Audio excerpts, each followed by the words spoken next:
Está começando o Store Talks, o lugar onde empreendedorismo vira história e histórias inspiram empreendedorismo. Eu sou o Felipe Bahia. E eu sou o Cleito Quintino. E hoje nós temos aqui um convidado, Bernard Scheiber, é isso? Exatamente. É português, com certeza. Formado em Publicidade e Propaganda, com pós em Marketing, mestrado em Administração e mais de 25 anos no setor de Marketing e Vendas do setor automotivo e também professor de Marketing. Muito obrigado por ter aceito o nosso convite, Bernardo. Agradeço, obrigado. Cleiton, Felipe, Bahia, né? estar aqui. Falar de marketing é sempre bom, né? Sempre gostoso. A sua vida é marketing, então. Marketing e vendas. Marketing. Eu digo sempre o seguinte, são três coisas que são os pilares de marketing, né? A gente fala de mercado. Marketing, vendas e logística. Você não tem como separar os três. Sem isso, você não tem um negócio. Exatamente. Né? Então, se você conseguir fazer os três trabalharem em prol do seu produto, do seu serviço, enfim, do mercado que você trabalha, consegue deslanchar. Então, quando a gente fala que trabalha com marketing, não, você não trabalha só com marketing, é impossível, né? Você tem que trabalhar com Eu falo muito isso pro Cleiton, né? Não a logística, porque a logística realmente eu não conheço muito, mas eu trabalho com venda diretamente. Sim. Falou.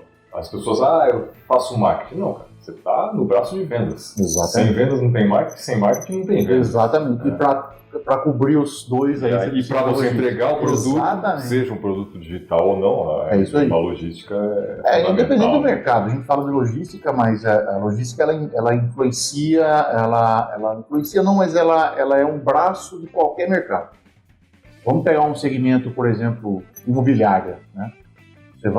Qual a logística para você apresentar um imóvel para o cliente? A internet veio para isso. Hoje a logística de venda de um imóvel é a internet.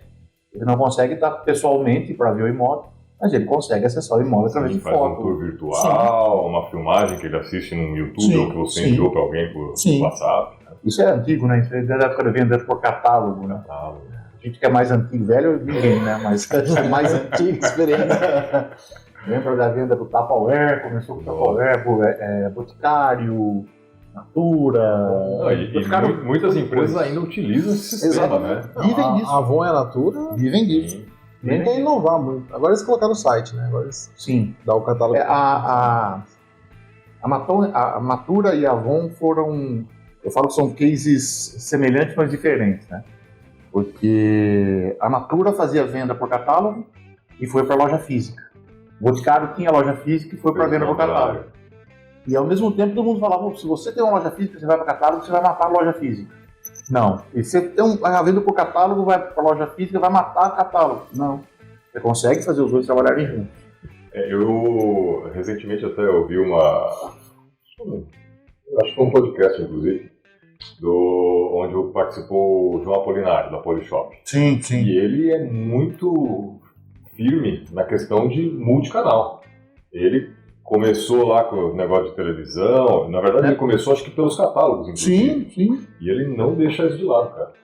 Ele só foi agregando as novas ferramentas. Mas é essa a ideia, porque né? cada público se adapta melhor com a maneira. Exatamente. E o marketing trabalha muito em cima disso. Você tem um consumidor, se ele não tocar o produto, ele não compra. Você tem o consumidor, se ele olhar pela internet, vai dar suficiente. Esse é um processo. Eu sou muito preconceituoso nesse aspecto. Eu compro muito pela internet. Então, na minha visão, era isso. A internet vai acabar com as lojas físicas. Na pandemia, eu falei, não, agora acabou. Agora já foi. Tá aí. Voltou. A loja física, a gente fala, a loja física é imersão, né? Ela mudou um pouco de perfil. Como atuar, exatamente. Né? Ela ficou mais quase que um showroom, né? Exatamente. Uma imersão é ter a experiência. Né? Você vai numa loja concessionária, o futuro é esse. Degustação do produto. Né? A concessionária não precisa ter estoque. Você tem que ter um modelo para você fazer o test drive, você viveu a experiência, você vai comprar o carro, não muda. O carro é o carro, vai mudar a cor, vai mudar um áudio X por áudio Y, enfim. Mas o carro é o carro. Então você tem que ter o produto para fazer a degustação lá, né? Para ter a experiência de dirigir aquele carro. Então o mercado está mudando muito em relação a isso. Eu vejo isso, né? Assim, minha opinião, né? E vai mudar muito mais. E a pandemia só acelerou esse processo. Só acelerou, com certeza. Eu achei que ela só acelerou. Falava muito, me formei, a gente no comecinho falava-se muito de 4Ps, né? Os 4 P's do marketing. Tá. Então era preço, produto, promoção e ponto de venda. Né? Essa visão de 4 P's é uma visão, empresarial. É uma visão do empresário, da empresa, do produtor. Isso aí para o consumidor não tem sentido nenhum. Por quê? Porque quem definia o produto que ia ser lançado era a empresa. Né? Você tinha o concorrente. Quem era o concorrente do Omo? Eu não lembro de 2. Isso há 30 anos atrás. Eu não lembro de 2. Mas hoje você pegar o Omo, ele compete com ele mesmo. Sim. É Omo duplação, Omo. Sim, que é uma variedade gigantesca. Fora os concorrentes que também têm esse leque. Mas surgiram Né? Por quê? Porque hoje os 4 P's viraram 4 C's. O que são os 4 C's? Você tem lá o C, a gente estava falando de ponto de venda, que é um dos 4 P's. O C hoje virou conveniência. Por que o consumidor prefere ir ao shopping do que numa loja da Governador? Que é prático, né? Você tem um banheiro limpo, ar-condicionado, estacionamento, praça de alimentação, boa, segurança. Sim, mas enfim. Mas vende essa imagem. Isso, essa imagem. Existe o consumidor de loja de rua ainda.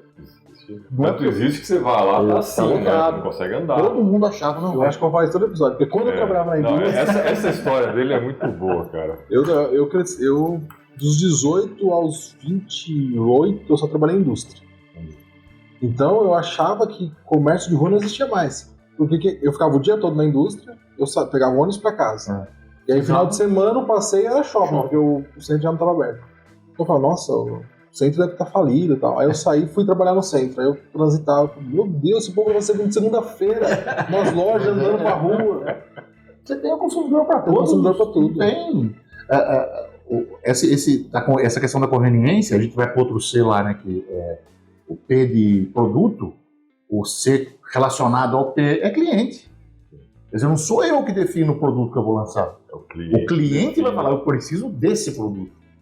E o empreendedor, o empresário, enfim, quem vai trabalhar com o público, se ele conseguir entender isso, ele resolveu. Né? Mas é complicado. Por exemplo, a gente está falando da internet. Eu vou comprar um tênis da Nike, o tênis custa R$400.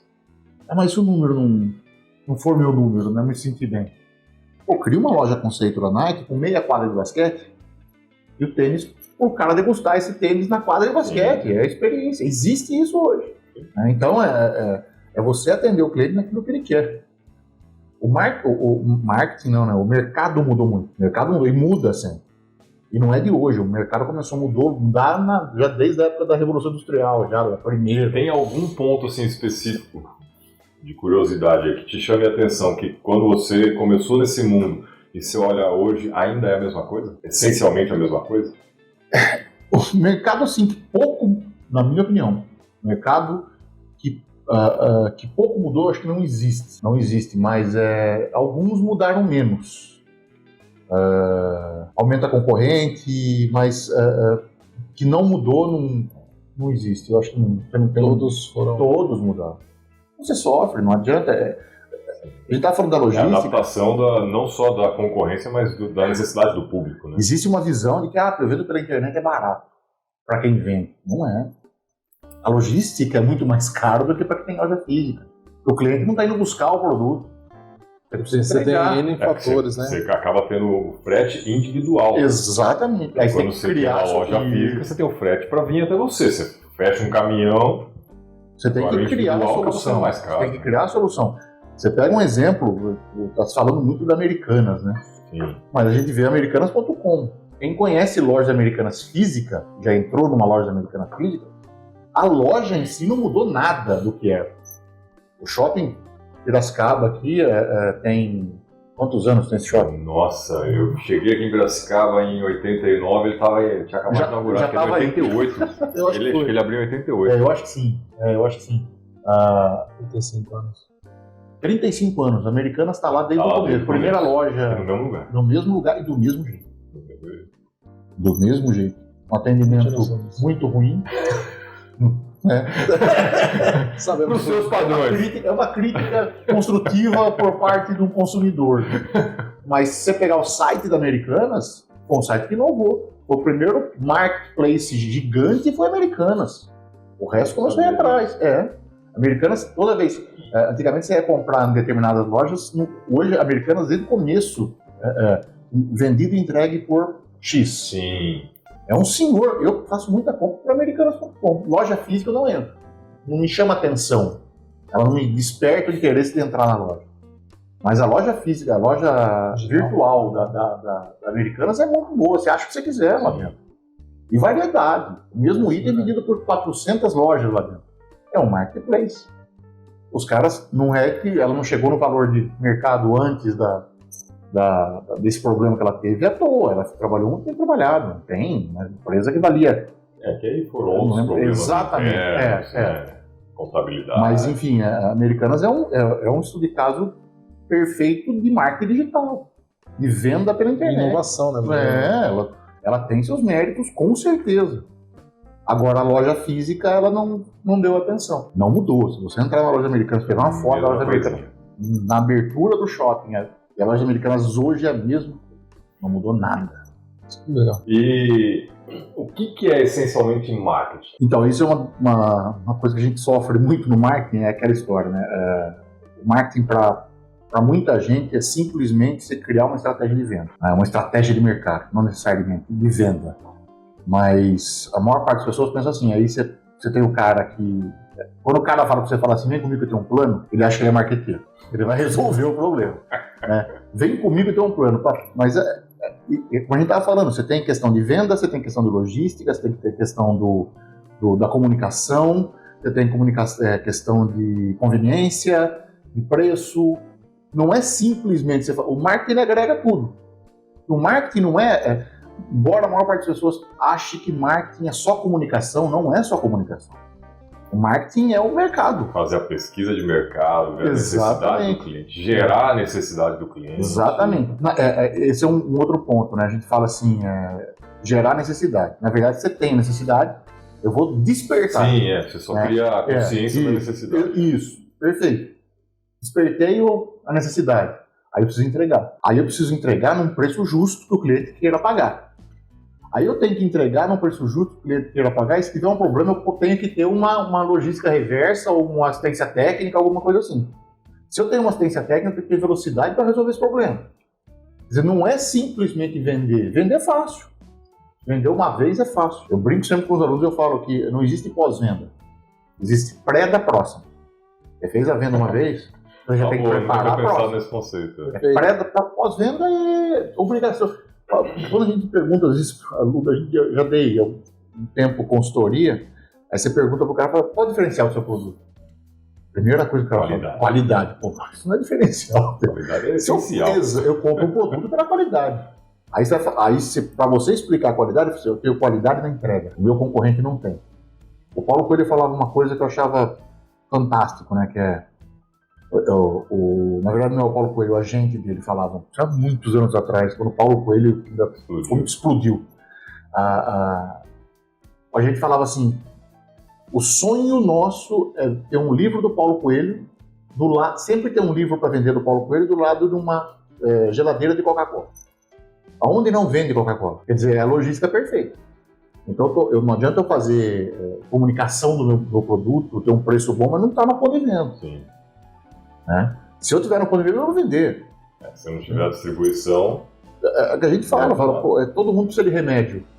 Então por que a farmácia demorou tanto para colocar refrigerante, água, sorvete? Porque todo mundo vai entrar um dia, vai entrar numa farmácia. Você pode não entrar um dia num boteco. Mas numa farmácia você vai entrar. Não tem fuga. Alguém vai entrar por você. Exatamente. Exatamente. Então, assim, eu falo que o marketing é você fazer uma análise realmente do que você precisa fazer no mercado. Não é só ter um plano, uma estratégia de comunicação. Beleza. Primeiro passo. Melhor coisa do mundo é você ter uma estratégia de comunicação. Mas você está comunicando com o cliente e não tem o produto para entregar. Eu tenho o produto para entregar, mas não comuniquei com o cliente. Não adiantou nada também. Então, assim, são pilares que você tem que formar para depois colocar esse produto para venda. Parece muito óbvio isso, mas tem muita empresa que não pensa nisso. É que você está fazendo, o senhor está falando, eu estou fazendo link com os empresários, né, que a gente convive, que a gente conversa. Quando tem os 3 pilares, um tá meio caído, né? Não, mas um pilar eu acho que é difícil. É que assim, talvez eles façam os pilares de forma separados e inconscientes. Eles não pensam em marketing. Eles estão fazendo, eu vou anunciar hoje com rede social, ficou mais fácil, não deixa de ser um marketing, mas às vezes não tem uma estrutura, só faz, né? Mas ele só faz. Não mede. Qual o resultado disso? Não sei, tá muito bom. O vizinho falou que gostou da minha comunicação. Mas ele comprou o seu produto. Não, mas vai comprar. Vendi. Quanto? Não sei, vendi lá. Exatamente, mas é um negócio... Ele estava falando da história, e é fato isso, eu já peguei muito o final para ter um plano. Mas que plano que você tem? Vamos fazer isso. Tá, mas baseado em quê? Como é que é? Normalmente é isso. A minha experiência. Qual a sua experiência? Cara, não vou discutir a sua experiência, né? Mas a sua experiência com o quê? Com vendas, beleza. Do quê? Vendia muito. Esse cara fala, eu vendia muito. Você vendia muito o quê? Eu vendia muito Vic Bond. Cara, a estratégia da Vic Bond ajudou você a vender Vic Bond. Não estou falando que você não é um bom vendedor. Não estou falando que você é um mau vendedor.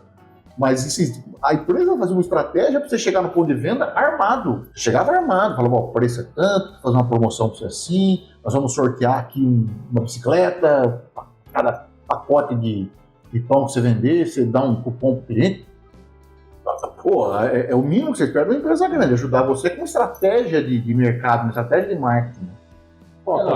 Nesse caso eu considero realmente o cara não que ele não faça nenhum trabalho de vendas, às vezes ele precisa fazer alguma coisinha, mas basicamente ele é um tirador de pedido. Sim.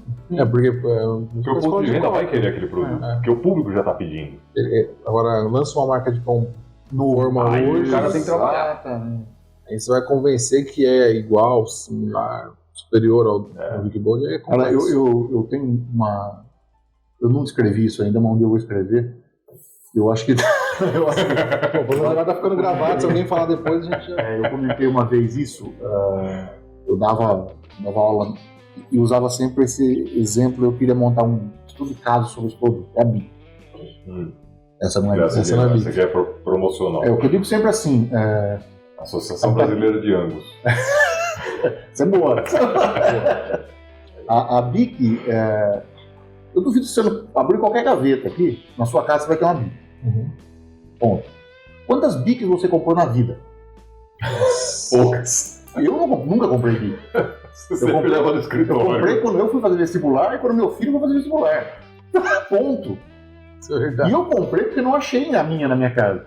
Alguém levou. Porque na sexta-feira o vestibular era o item mais roubado do mundo. Exato. Porque o vestibular era no domingo, eu esqueci de pegar na sexta na empresa, porque na empresa tinha. Então eu brinco sempre assim. Isso na minha cabeça é muito claro. A BIC, o maior consumidor da BIC é empresário. Ela vende para a empresa. Você tem BIC porque você caiu no seu bolso sem querer e você levou para cá. É padrão. A BIC é isso. Para ela chegar nesse ponto de vender na empresa, é confiança no produto. BIC não falha. Sim.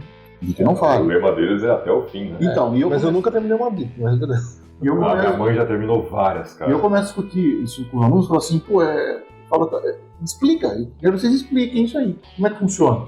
Por que eu falo pros caras, estojo, eu falei, sou velho, meu. Fala do seu estojinho aí, deixa eu ver o que você tem de caneta. Uma BIC preta ou uma BIC vermelha? Você, uma BIC azul. Onde você comprou essa BIC? Eu não comprei. 30 alunos na sala, ninguém tinha comprado BIC. E cada um tem um. E se você perder, você vai chegar na empresa que você trabalha, mas vai pegar outra. E não vai faltar na empresa, porque tem caixas e caixas de BIC. Então, quer dizer, é muito claro para a BIC, tanto que a BIC, eu faz muito tempo que eu não vejo, tudo bem que na televisão aberta a gente acaba não assistindo, né? Mas eu tenho curiosidade para ver muito a questão de anúncio, da BIC você não vê mais. Porque eu acho que eles criaram já uma identidade e falaram, eu preciso vender para a empresa, então eu preciso fazer para o distribuidor. Então, ela direciona toda a comunicação dela no distribuidor de caneta. Que é o cara que vai pôr lá no varejo e o consumidor, a empresa, sabe que é um produto de confiança. Então eu vou comprar lá uma caixinha com 50 canetas, mas não vai falhar nunca. E aí é outras coisas que eu falo. Você está falando que acabou, né? Eu nunca acabei uma Bic. Porque alguém levava a minha que estava acabando e eu pegava outra nova. É exatamente isso. Não tenho... Minha mãe já acabou várias Bics. Eu fico impressionado. Tem como rastrear minhas Bics. Né? Devem ter acabado em algum momento. Não, alguém acabou com elas. Mas é bem isso. Era isso. Eu trabalhava entregando as notas fiscais e tinha que assinar. Porque eu perdia de Bic para caminhoneiro, vocês não têm ideia. Perde. E você tem vários produtos que tem isso. A gente tá falando de mercado. O mercado da Bic mudou. Eu tenho uma coleção de anúncios antigos quando a quilométrica entrou no mercado. Eu já tenho idade para lembrar disso, né? Eu lembro da quilométrica. Quilométrica, era a caneta simpática. Eles queriam, quilométrica é caneta simpática. Por um preço milimétrico. Era o slogan da quilométrica. A Bic, eu não lembro do slogan da Bic. Mas não conseguia tirar a venda da Bic. Esses caras gastaram dinheiro em anúncio de televisão. Era um desenhinho. Eu lembro que a caneta tinha um sorrisinho, algum lugar que tá falando aqui. Não tirava. Aí lançaram uma caneta que tinha uma borracha que se apagava, né? Então tirou. E vem caneta. Eu acho que assim, para competir com a Bic é caneta de como é que chama? De brinde. Mas mesmo assim, é uma caneta que é descartável. Quebra e não chega nunca até o fim. Essa não chega até o fim. Mas essa não chega porque, de fato, ela quebra esse processo. Né? A Bic não chega porque alguém leva embora. E aí é o que a gente estava falando, né? Dos 4Ps, né? Então, o preço virou... o ponto de venda virou conveniência, né? A promoção virou comunicação. E o preço virou custo. Por quê? Porque quando você tem um custo, tem que ter um benefício. Por que você compra uma Bic? Só que não vai falhar. Ela tem um problema, que vai sumir. Mas aí não é culpa dela. Eu garanto que ela não falha. Então, é assim, você tem que, o custo, você tem que ter um benefício. Por que o cliente aceita pagar X num item e Y no outro, e o outro cliente é o contrário, né? Ele aceita pagar mais em outro item que você não pagaria nada. E isso na cabeça do empresário às vezes não fica muito claro. Porque ele quer vender um produto, mas ele não sabe o que ele está realmente vendendo. Porque o produto, ele está ali para resolver um problema. Ele tem que levar um benefício. Tem até uma história que eu vi uma vez, o cara fala assim, a pessoa vai lá e foi numa loja de ferragens e quer comprar uma furadeira. Por que ela quer comprar uma furadeira? Por que uma pessoa compra uma furadeira? Pra furar? Porque ela quer fazer um furo. Normalmente. Mas ela não quer a furadeira, ela quer o furo. Então, assim, a furadeira ela vai resolver um problema da pessoa, que é fazer o furo. Qual é o benefício? Que a furadeira faz o furo. São assim, o que eu falo, tem o cara que vai comprar furadeira, que é o cara que quer o furo. Tem o cara que vai comprar furadeira que quer vender o furo. Também. Então ele vai lá e vai prestar serviço com aquela furadeira. É a mesma coisa do carro, né?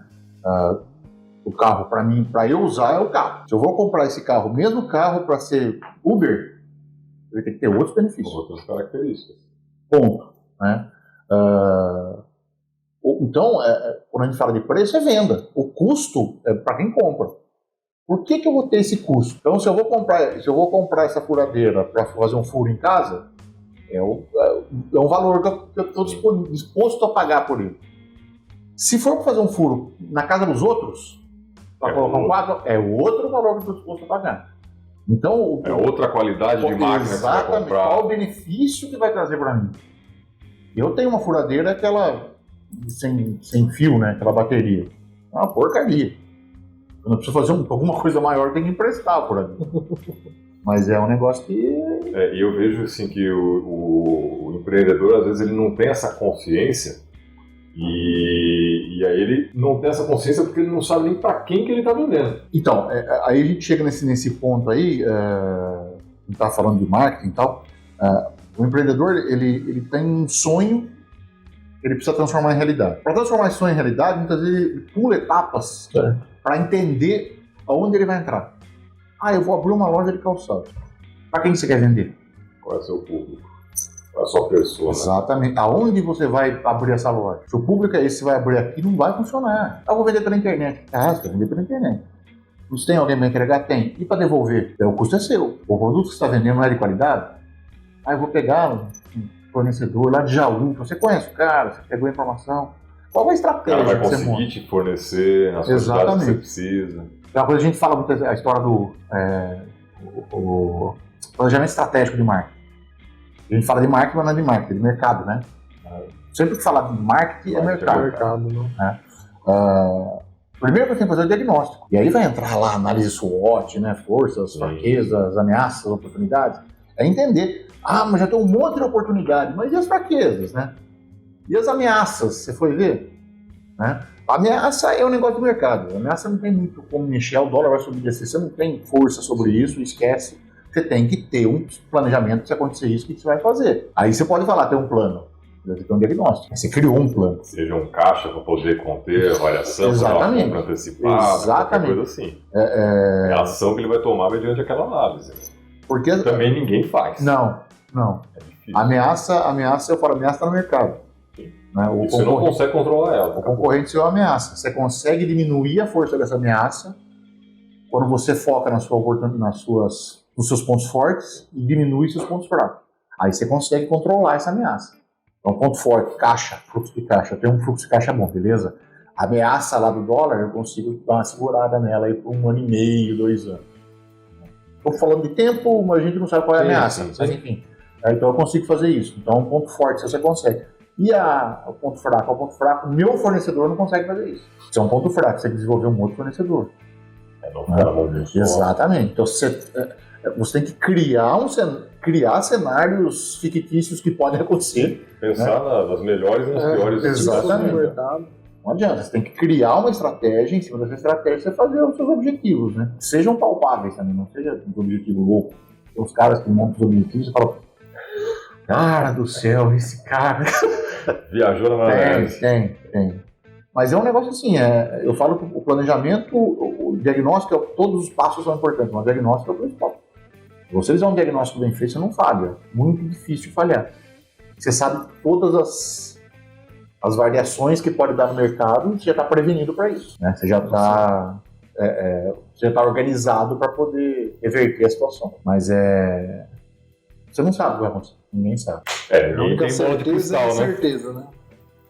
Porque você tá falando aí na abertura da loja lá, é essa loucura aí mesmo.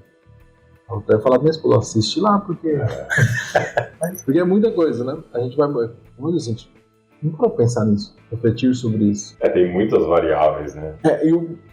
Eu tava conversando hoje com a Beth, a gente tava falando sobre isso, sobre investimento e planejamento. Nenhuma empresa para e fala assim, não, vou contratar um especialista de marketing. E tem esse fator, né? O sobrinho conhece o marketing. O sobrinho conhece o marketing. Então. Não, ele sabe mexer nas redes sociais. Você tem a manha de fazer desenho no computador. Ele vai fazer meu marketing. Beleza, isso aí até é necessário. É uma parte do planejamento. Como você vai abordar? Quem é seu cliente? Como que você vai expor essa mídia para ele? Exatamente. E voltando ao último P, é o P de promoção que vira comunicação. Você promover, muita gente quer promover o produto para baixar preço. Não é. Não, promover é você promover o produto. Você pode usar preço para promover o produto. Mas é a própria comunicação. É que criou-se esse vínculo da promoção com o preço de desconto. Não tem nada a ver. Pode estar relacionado, mas não é. O preço do produto está no P do preço, que é o custo para o cliente. A promoção é como é que não adianta você baixar o preço e não comunicar. Você não fez o 4P. Você não fez os 4. Então é muito assim, o mercado dá uma fraquejada, você vai e baixa o preço, né? Aí você comunica que você baixou o preço, aí você para para pensar na cabeça do fazer um desconto. Eu já me senti assim, eu tenho certeza que todo mundo se sentiu assim um dia. Você vai comprar um produto, você compra um produto por 100, no dia seguinte você passa na frente da loja, desconto de 45%. Fica pistola, não pode ficar, mas você vai ficar. Fala, comprei ontem. Essa é uma questão que eu acho que comentei com você, cotação, né? Eu faço muita cotação de prestação de serviço. Aí teve um prestador que a vendedora, a pessoa que fazia a cotação, ela praticamente me deu um tapa na cara. Ela passou o preço, para fazer esse frete é R$1.000. Eu falei, ok, obrigado. Não, mas eu posso chegar em 700. Eu falei, mas você tá me chamando de idiota, não deu nem tempo de eu ir lá, vou tentar barganhar. Esse é o problema. Eu falei, mas já? Aí Tem um rapaz que trabalha aqui comigo, eu falei, agora toda vez que ela te passar o preço, fala, quero meu desconto. Ela já deixou claro que ela tem margem. Ela pode. Boa margem ali, É assim, eu sempre falo o seguinte, você trabalhar com desconto, você tem que tomar muito cuidado. Tem que tomar muito cuidado. Você está entrando numa zona perigosa, né? Porque assim, você sabe que tem cliente também que espremeu você até o limite, e você tem o fornecedor que podia ajudar você e não ajuda, né? Será que ele está ajudando o que ele pode? Num caso desse, R$1.000, mas dá para chegar nos 700. Então, de 700 eu quero. Não tem negociação, não tem nada. E se apertar mais, é para 650. Sim. Por quê? Porque se ela está fazendo isso, é porque ela tem gordura. Né? Mas cria essa... Aí, no caso desse cliente, eu não sei se trocou a pessoa, porque é tudo pelo WhatsApp. Eu falei, fiquei 2 anos contratando sem chorar R$1. Aí você fica aquela frustração. Você se sente, mas Não deveria, faz parte do mercado, mas dá aquela sensação de fui enganado. Mas agora todo o frete desconto. É a história da mudança de coleção, né? No mundo da moto tem muito isso. Você compra um negócio, pagou... Coleção de inverno, de verão, já... R$200, você pagou num short, não sei o quê. Aí falta 15 dias para entrar o verão ou outono, né? Primavera. Hoje começou o outono, inclusive. Então, aí você vai comprar coisa de outono agora, aumentou o preço, e o que você pagou R$200 ontem já está custando 150. E você pode continuar usando do mesmo jeito aqui em Piracicaba, porque o calor continua. Exatamente. Piracicaba não tem essa variável. Você vai usar o ano inteiro. Mas é um negócio que é muito... O marketing é muito dinâmico, eu falo. O mercado é muito dinâmico. Você não consegue parar. O mercado automotivo, aí falo com um pouco mais de conhecimento, o mercado automotivo mudou muito. Vamos falar de varejo automotivo.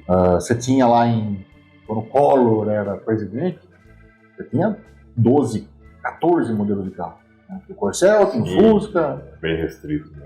A loja de autopeças, ela tinha peça para todos os carros. Hoje é impossível ela ter peça para todos os carros. Não tem como. E tem loja que ainda tem as peças que eles compraram lá naquela... Isso eu já vi loja com peça no Galaxy. E o cara fala, vou guardar isso, vai valer uma fortuna. Vai, realmente vai, mas quantas peças você tem? Não, e quanto custou para ele manter essa peça no estoque esse tempo todo? Aí tá, a cabeça dele é assim. O cara não faz nessa conta. Ele tem, acho que era a lâmpada. Quantas lâmpadas você tem? Amortecedor. Eu tenho amortecedor do Galaxy. Mas quantos amortecedores você tem aí?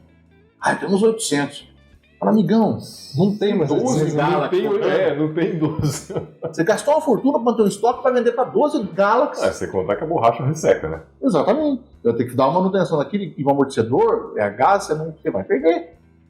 Não tem o que fazer. Você vai remanufaturar o amortecedor do Galaxy. Não tem. Então, eu falo...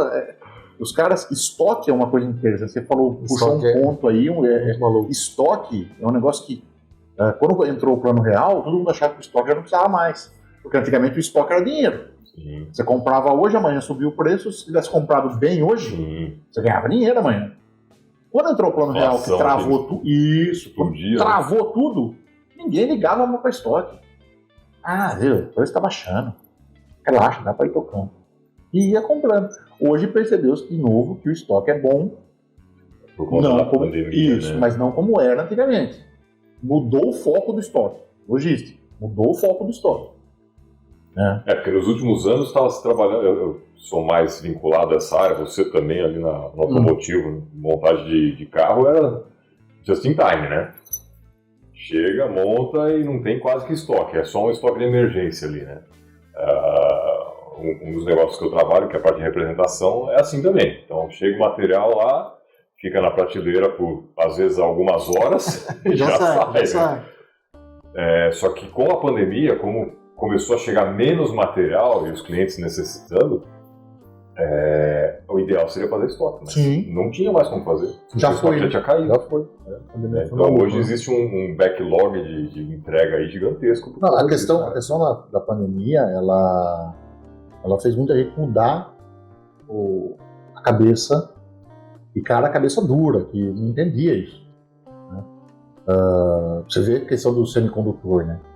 Mas isso resolve rápido. Por que acabou o semicondutor? Todo mundo fala, semicondutor. Cara, veio uma pandemia que fechou todos os escritórios. Quem trabalhava no escritório foi trabalhar home office. O cara que trabalha em home office, ele tem que ter um celular bom e um computador bom. O semicondutor vai aonde? Em tudo.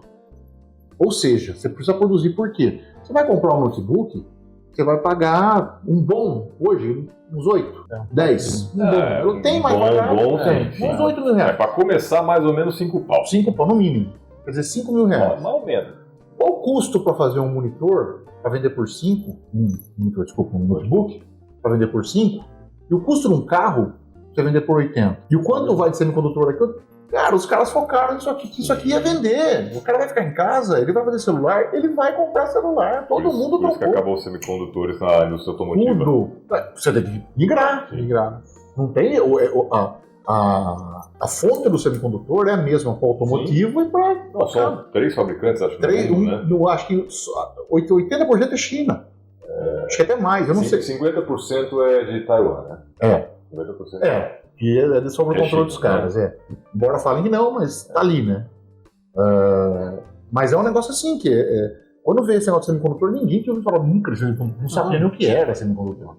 E de repente todo mundo fala de semicondutor, virou todo mundo especialista em semicondutor.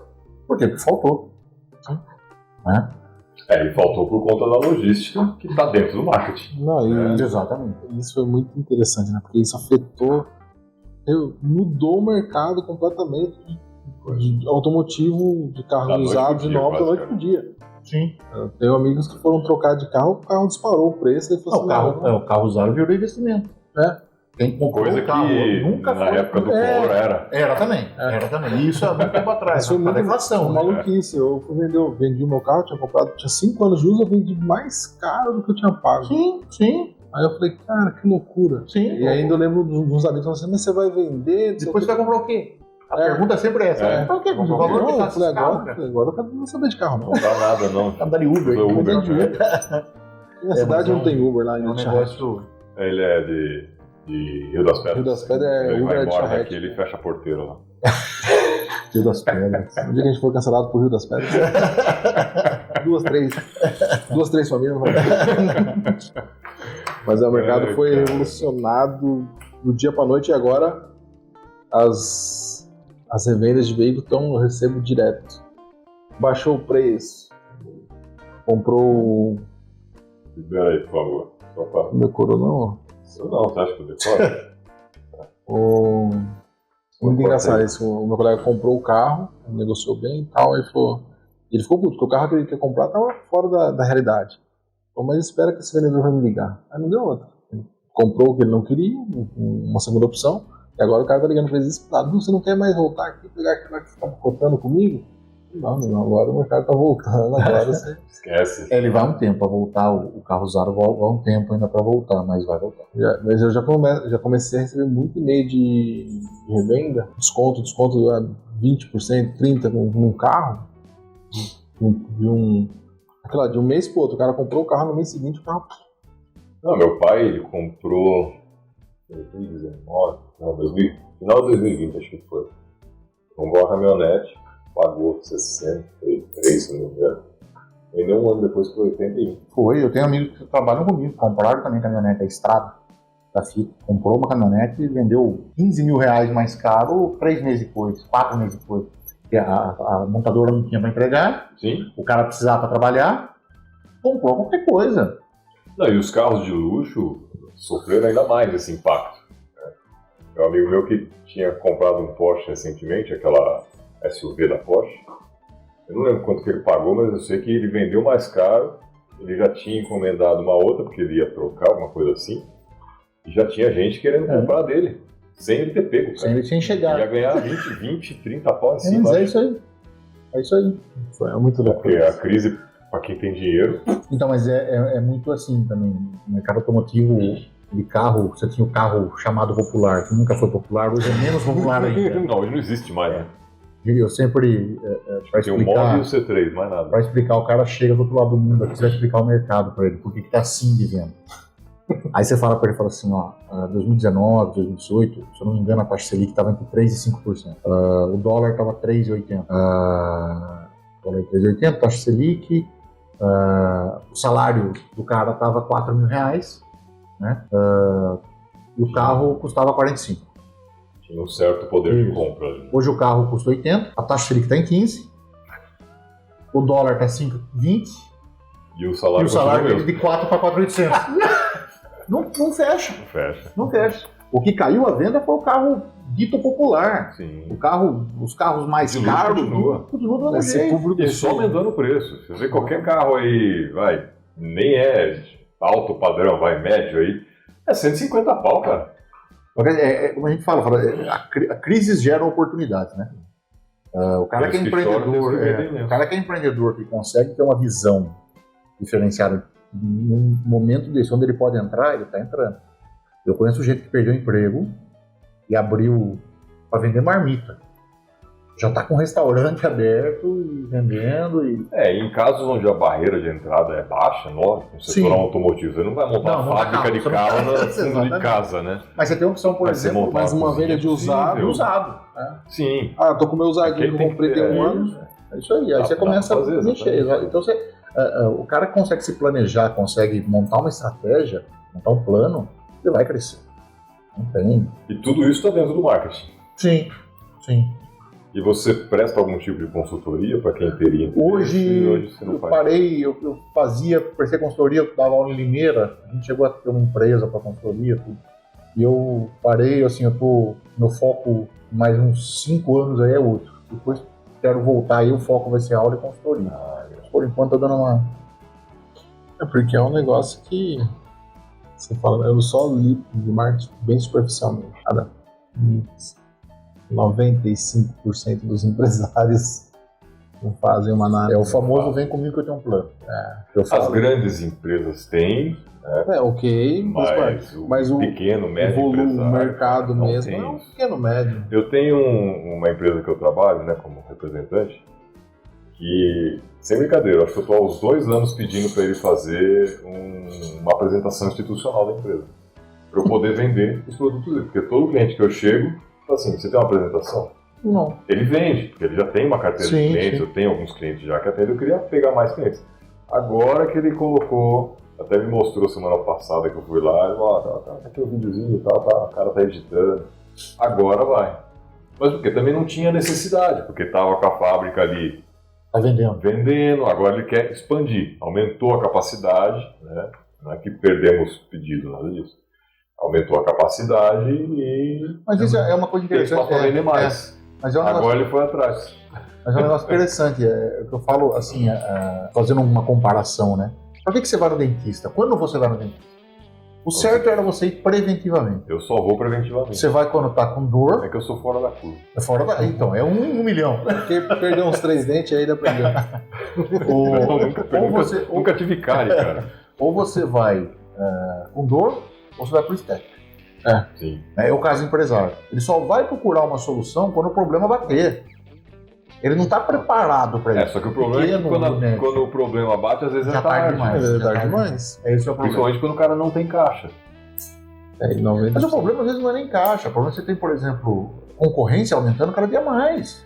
Sim, né? Que quando tá com caixa, o cara vê o problema e ainda tem às vezes um tempo para fazer alguma coisa. Agora, se o cara não tem caixa e o problema bateu na porta dele, esquece, fecha a porta. É o que eu falei, hoje o que você tem de opção de produto e serviço é muito grande. A internet popularizou, né? Todo mundo hoje tem acesso a tudo, de todos os preços e todas as qualidades. O taxista achava que ele era rei. Ninguém podia tocar. E foi por muito tempo. Foi. Só tinha ele. Até chegar o Uber. E agora chegam outros. Eu peguei o Uber hoje, tava conversando com ele, ele falou assim, não, é um celular 99 no Uber. É isso aí. E quando o Uber chegou era... Não, e até chegar um carro autônomo que não vai precisar mais do cara do Uber. A minha teoria é que o carro autônomo já tá tudo pronto, é só olhar e falar assim, a gente vai criar um rombo no mercado, segura aí. Porque tecnologia a tecnologia tem, aqui a legislação ainda não permite. O problema é... A gente fala muito questão de geração de emprego, né? Mas eu não escuto ninguém falar de preparação para geração de emprego. Então não adianta você gerar emprego se não tiver um cara de mão de obra. Não adianta. Você tem que qualificar a pessoa para arrumar emprego. Eu brinco sempre assim, tem problemas que são solucionados a falar de política, vai passar a noite, mas melhor. Só para dar um exemplo, né? Você vai criar cota na faculdade? Não, cria cota no colégio de base, né? Pega um colégio particular e fala, não, você vai ter que ter uma cota de 20 alunos. Não na faculdade. 20% dos alunos vão ser a lógica tá invertida, né? Tá totalmente a gente não tá... mas é que o governo não tem interesse em resolver esse problema. Tem sempre essa máxima. Porque eu pensava assim, ó, lá atrás, talvez, dar um impulsionamento aqui na faculdade, porque já tá tudo ferrado, é o famoso... fugiu a palavra agora. Remediar o problema. Isso. Cobre a cabeça e descobre o pé. Isso, mas assim, aí, na minha premissa era, resolve agora, apaga o incêndio, mas como a gente resolve esse problema pra não acontecer daqui 10, 15 anos de novo? Né? Vamos na base, vamos resolver a base. Não. Só fizeram a paliativa e deixou. É o típico brasileiro, e aí, faz aquela gambiarra. É um negócio assim, embora você tenha, por exemplo, Senai, Sebrae, os caras que ajudam o empreendedor, mas eu acho que é muito superficial. É muito. Então, e o próprio empreendedor não vai atrás. E não é só superficial. Por exemplo, o Sebrae é um puta de uma empresa, de um parceiro. Pra quem eu recebi mensagem da gerente do Sebrae, Cleiton, me indica empresário, porque tem um treinamento que a gente tem aqui, não tem inscrito. Exatamente.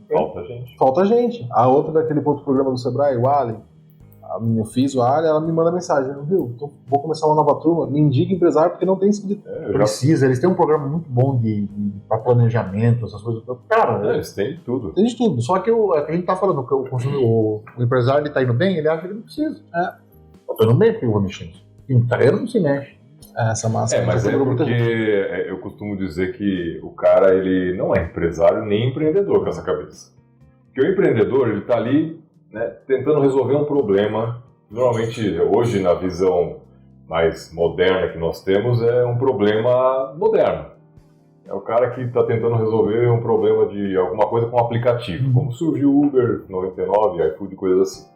Só que existem as necessidades normais ainda, que não dependem da tecnologia. Então o empreendedor também pode atuar ali, né? O pessoal às vezes fica meio preso a isso.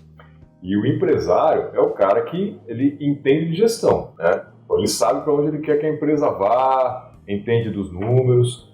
E não necessariamente o empresário é empreendedor e nem o empreendedor é empresário. Quando você conecta os dois, né, ou como sociedade ou uma pessoa só que já tem essas duas habilidades, aí o cara voa. É um Elon Musk da vida. Sim. Um Steve Jobs. Mas mesmo eles tiveram que sair de certas áreas da empresa para colocar profissionais. Sim. Não, você não vai fazer tudo sozinho. Quando você está na garagem, montando o computador, o cara é o maestro do orquestra. Vai voando. Acabou.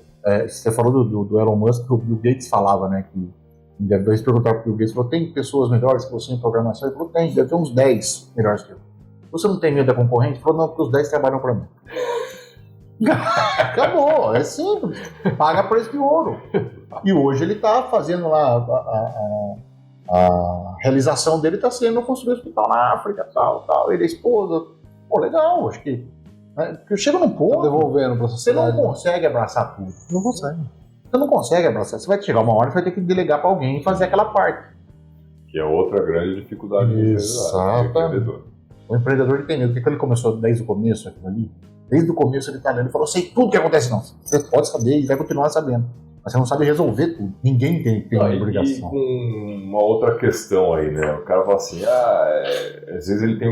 Às vezes não, normalmente ele tem aquele apego emocional pelo negócio dele, né? Sim, é o filho dele. Só que o negócio não consegue crescer, porque tudo depende dele. Ele não consegue delegar tarefa. Você diga assim, mas você quer ganhar dinheiro? Quero. Então bota a gente para trabalhar. Isso aí. Entra com sócio. E aí entra a tarefa.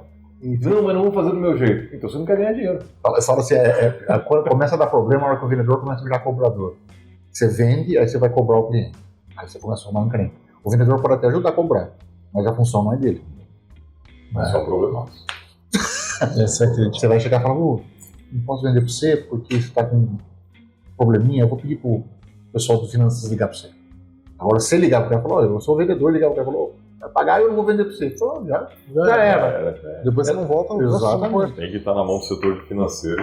Você chega a um ponto que você tem que começar a delegar. Isso é um exemplo de finanças, de dívida, é besta, né? Mas existe esse problema. E o cara que deve, ele não tem maturidade para ser cobrado. Ninguém tem.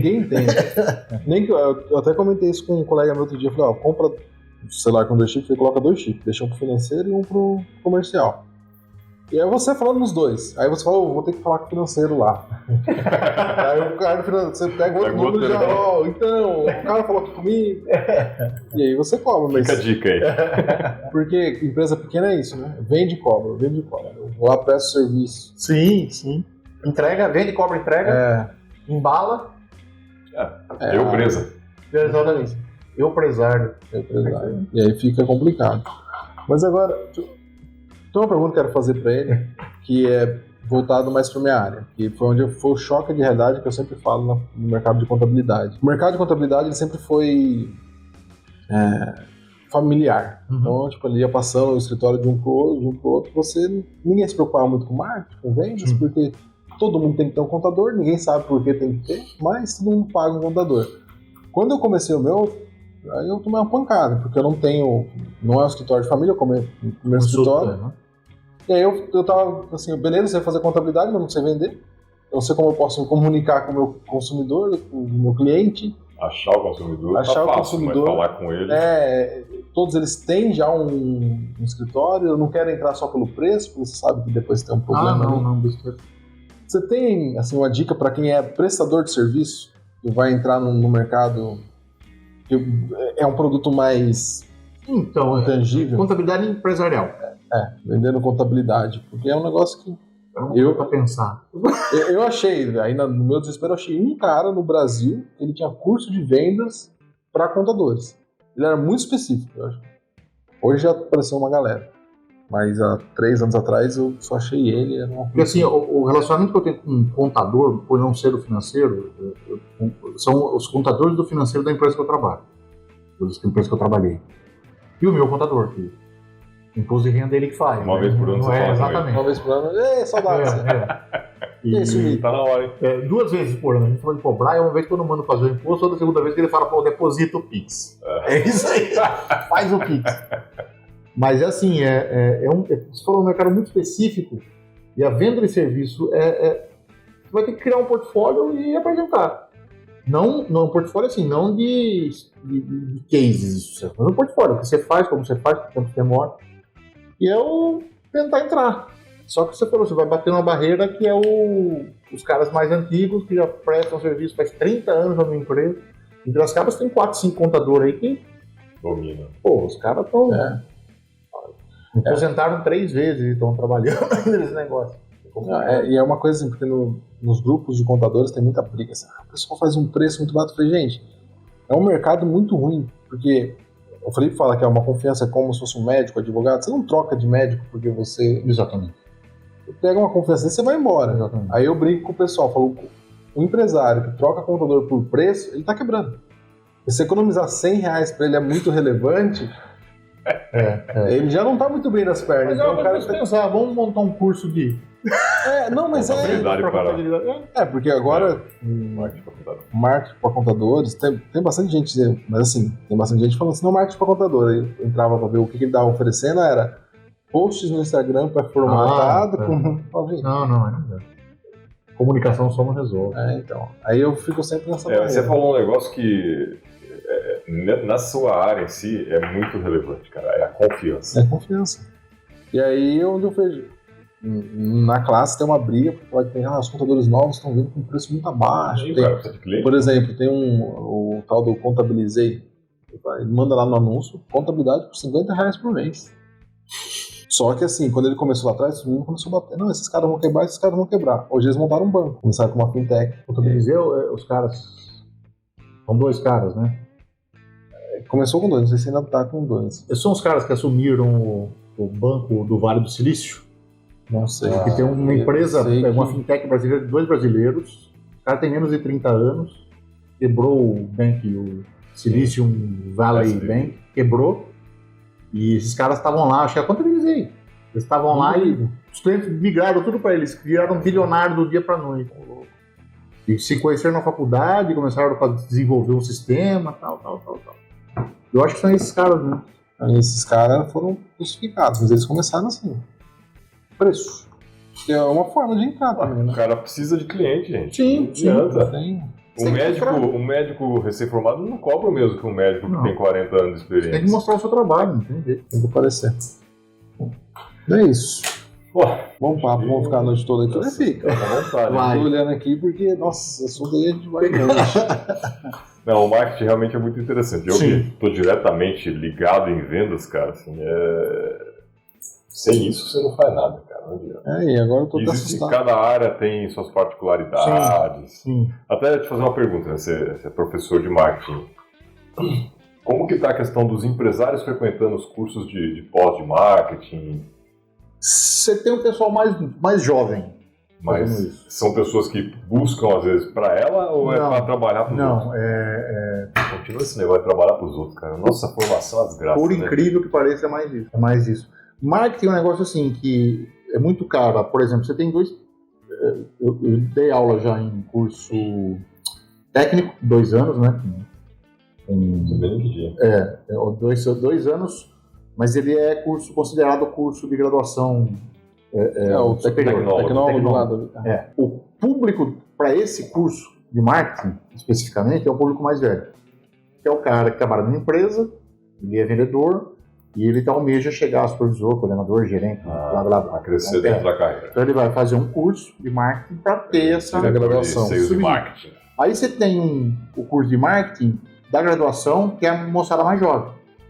Né? Aí você tem uma gama maior, você tem empresário, você tem empreendedor, você tem funcionário de empresas, tem N... E aí você tem a pós-graduação. A pós-graduação no marketing é mais empresário, é mais funcionário de empresa. É o cara que está lá... Trabalha em agências, algo nesse sentido. O cara já assumiu um nível mais Sim. alto. Sim, são públicos diferentes. Pelo menos a experiência que eu tenho é essa, né? Tem que ter alguma coisa para empresário, cara. Os empresários estão muito desligados, os empreendedores não estão... É porque é aquilo, Felipe, o cara que... Acho que a gente tem duas situações. Tem um cara que não estuda marketing, abre um negócio e tá bem, e aí ele só vai e fala, nossa, era o marketing que podia salvar meu negócio, quando ele quebra. E tem um cara que nem chega nesse ponto, ele quebra antes. Sim. E... Quem faz muito treinamento de marketing para empresário é o Semestre, né?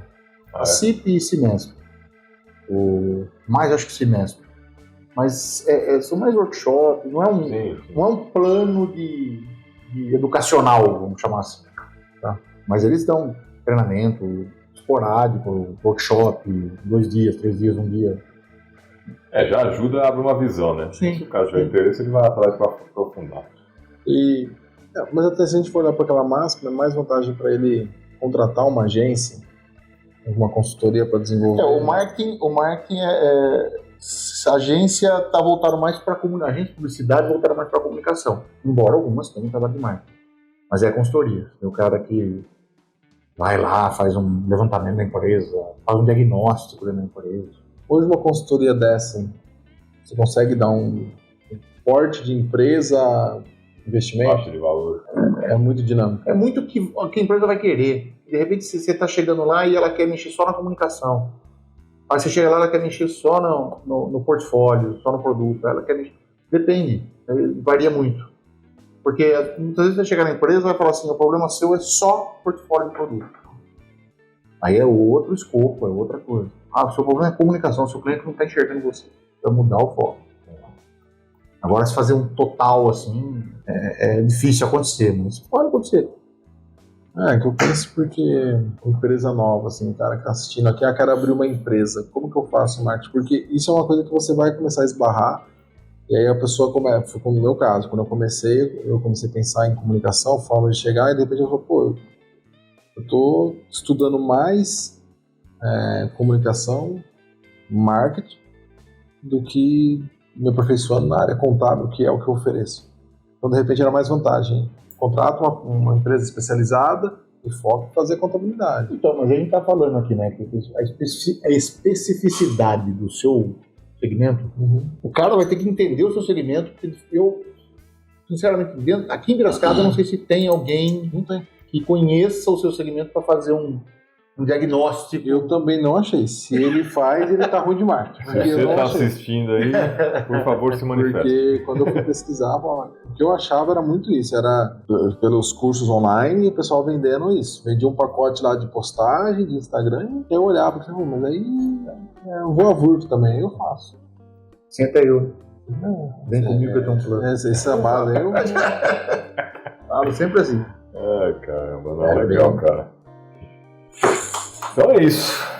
Berna, muito obrigado aí por ter compartilhado o conhecimento aí com os nossos empreendedores de plantão. Estamos à disposição, precisar. Que eu, como do setor de vendas, marketing é necessário. Já falei para o Cleiton, sem vendas você não tem uma empresa. O que quer que seja. E na vida a gente tem que vender, e a gente tem que se promover, e é o marketing. Então, nem que seja para você conquistar namorado, a namorada, você tem que fazer o marketing. Sim. A pessoa se atraia por você. Quais são os seus benefícios? Exatamente. Tem que ter o benefício. Né? E falta muito isso nos empresários aí. Espero que o pessoal tenha absorvido algum conhecimento aí e contribuído com eles. E nos siga aí, né? Siga-nos nas redes sociais, no YouTube como @Store Talks, nas plataformas de áudio e no Instagram e Facebook como store.empreenda. Ou acesse o QR Code aqui em cima. Tá. Você vai pôr depois, beleza.